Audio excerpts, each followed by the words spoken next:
In Turkey, I remember that when I was in Samsun, Samsun is a city in the north coast of the Turkey, and there was a item in the agenda that we heard that we need to open school in Azerbaijan, in Cuba, particularly. Then I was a student, I wasn't working, and in the Turkey, the mothers or father just send the money and you pay the tuition and you pay the utilities and rent and things that you are going to eat and you survive like this. I don't have any other income. You're the student. And we decided to came up with idea and we make towel. Some friends make a pen, Cuba pen. And then we, on one side of the towel, there was Azerbaijan flag. On the other side, or beside of this, there was a Turkish flag. Then we just make this and we sold this. And some friends make a pen and they sold this. Some friends make like wallet that there is a flag in it, and Azerbaijan Turkish flag and that kind of thing. Then they sold it, and we could make some money.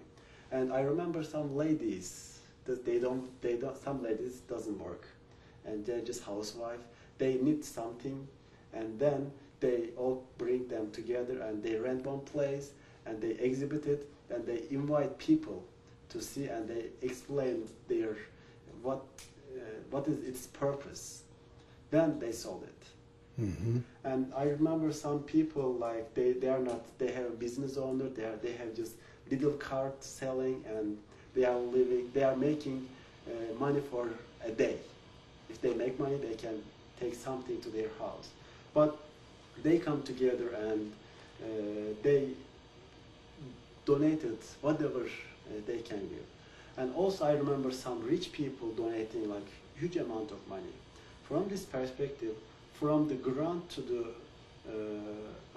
top, there are many people, from students to teachers, from big business owners to small business owners. There are many people who are encouraging Gulen movements and glad to be the part of this. In that perspective, what do you think about this? I think it's marvelous that there are people from all walks of life and all income levels and all occupations who come together in the same spirit, wanting to see the message of Gulen spread further and to see his vision be manifest in education and in society at large. And I think that's wonderful. Those that are wealthy and can contribute money, and certainly that they do so, I think that's grand. And those that have little money but can work with little projects and so forth, that in some way engender support, I think it's marvelous. And it's a great, here again is a great cooperation among the people with a common aim and a common goal that is for a shared goodness.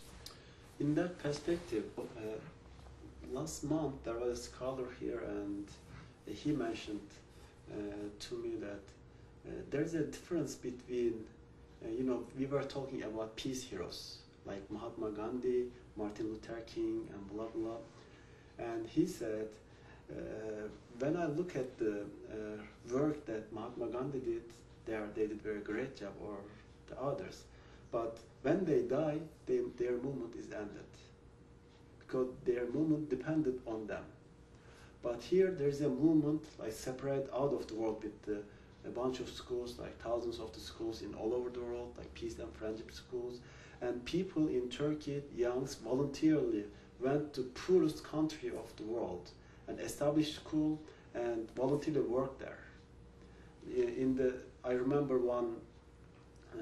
in one of the countries, there is a teacher and his daughter's nail is rotten because of the lack of the vitamin. He still, he said, this is my goal to be here. I order some vitamins, but I keep continuously working because it is my goal. And in that perspective, what do you think that Gulen's, the other movement is ended, but Gulen movement is, I can say, doesn't depend on the, he started, but he's just moving because people is believing, and maybe he didn't visit some of the, most of the schools, but still in the schools he is working. So what do you think about this? I think that there is great promise when you have an idea that is so powerful and catches on, and an idea that attaches to the human spirit and the goodness that lies there and brings it out, so that other people take on the work, share the work, spread the work, so that the promotion of the idea does not depend on the charisma of one person, because it is true. If it is a charismatic movement, it dies with the founder of the movement. But it is something much deeper and something of more profound spiritual faith and connection when the idea lives on and lives on in many other people, and they are inspired to carry out the vision. So I find a great hopefulness in that. In that, do you think that Gulen movement can give good promises for the peace of the world, for the future? Yes, I do. I think it can have a great promise for peace. I believe that it's just simply a question of more people becoming aware of Gulen, the vision, the ideas, and catching it, being caught up in some way, in some aspect of the momentum of that vision. And I know that I'm a real convert to his views, and I discuss this with my friends. I discuss it when I email people that clear across the country, and I will mention this. And I say, "Have you read Gulen? You know, are you aware of what his ideas are?" And you see, this is how something gains momentum and gains strength and longevity.